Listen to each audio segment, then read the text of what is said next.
All right, guys, we are up to Unit 2, so let's start. 2-1. Dive in. Good news. 90% of this is review. Only a little bit of that percentage is actually going to be new language, but I think it's pretty simple. So it's a good start. You can settle down, breathe. Here we go, pre-lesson. So as you can see, start out with this, a review of graphing quadratics. Don't forget, quadratic is another way of saying parabola. And don't be confused. If you look at quad, I would think four, but then it's not true in this situation. We're talking about that. It's going to be squared, which turns it into a parabola. Anyways, so the first thing we do is we understand that the parent function is y equals x squared, which looks like this.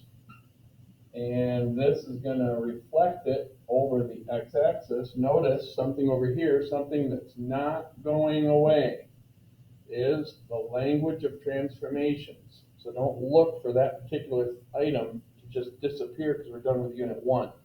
This is something that Algebra 2 really wants to emphasize and re-emphasize. So with that being said, it's going to reflect it over the x-axis. Now what I'm going to do, especially because this is a video, you can rewind if you get lost at all, erase my last step. So there we go, reflect it over the x-axis. Now, did I draw this with perfect width for my parent function? Probably not. But all I'm asking you to do is say, hey, what happens there? Well, that's vertically compressed, which is another way of saying it got flatter. And mainly the language is important. Drawing doesn't need to be perfect. What does that do? Well, it shifts that left too, because this is my final product. And I'm just going to try to duplicate it to the best of my ability. And then there we go, left 2, okay? So this one, parent function, same thing.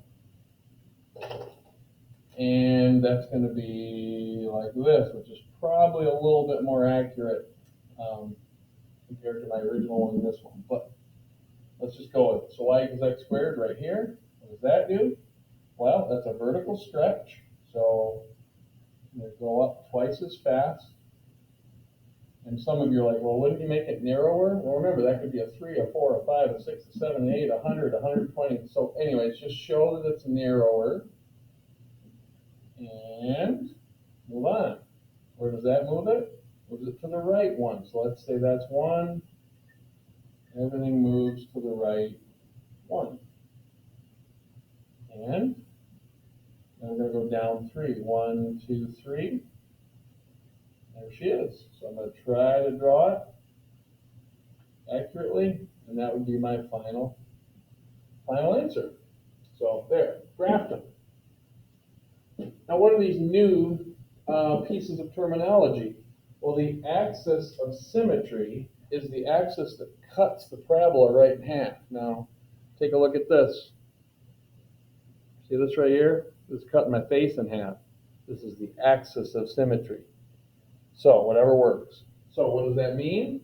It means this line is going to cut that parabola right in half. So what is that? That is the axis of symmetry. But wait a minute, it's a vertical line. And a vertical line in this situation, well, in all situations are going to be x equals some number. Now, how do you figure out what that number is? Well, wherever it crosses the x-axis. Now, that's one way of thinking of it. But the other way, oops, should be a -2.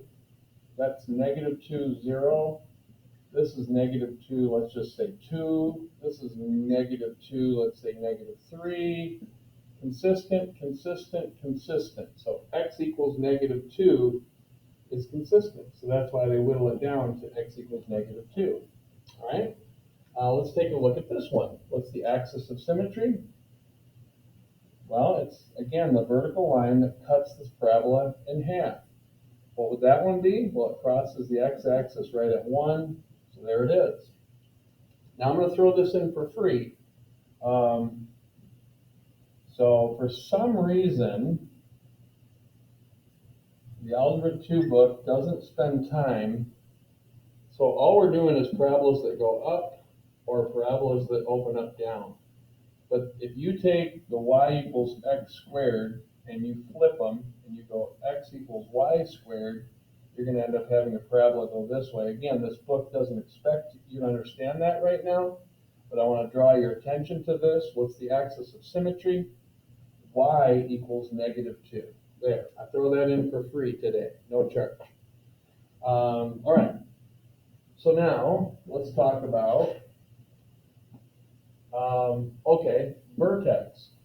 Next thing down the list. It's just simply that point. It's where it changes direction, or the top of the parabola. In this case, it's the bottom of the parabola. So this one right here would be -2, 0. That's the vertex. This one right here would be 1, -3. That's the vertex right there. Pretty simple. Minimum or maximum value. Now, just so you know, this is always going to be your y value. Because remember, this is my y-axis. So that's my positive y, that's my negative y. Because this goes down and comes up, this has a minimum value. What's the minimum value? -3. This one goes up and comes down. How high does it get? Well, the y value says 0, so that would be my maximum because it goes up and comes down. This one goes down and goes up. So this is minimum value, maximum value. Not going away, range. What is the range of this one? Well, the range of this one right here, how low does it go? Well, it goes down forever, so that would be -infinity. How high does it go?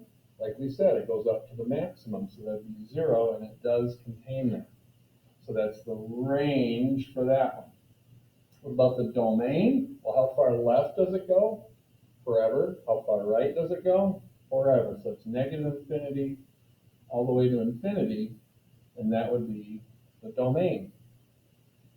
And language of transformations, we already reviewed those when I went through example 1 and 2. Last thing I'm going to cover is, what's the range of this one? Well, this one, notice you start with how low does it go? -3. How high does it go? Goes up forever. All right? Notice the domain now is the same as the previous problem because it's going to get wide that way forever and wide that way forever. So -infinity all the way to infinity. And there's your pre-lesson 2-1.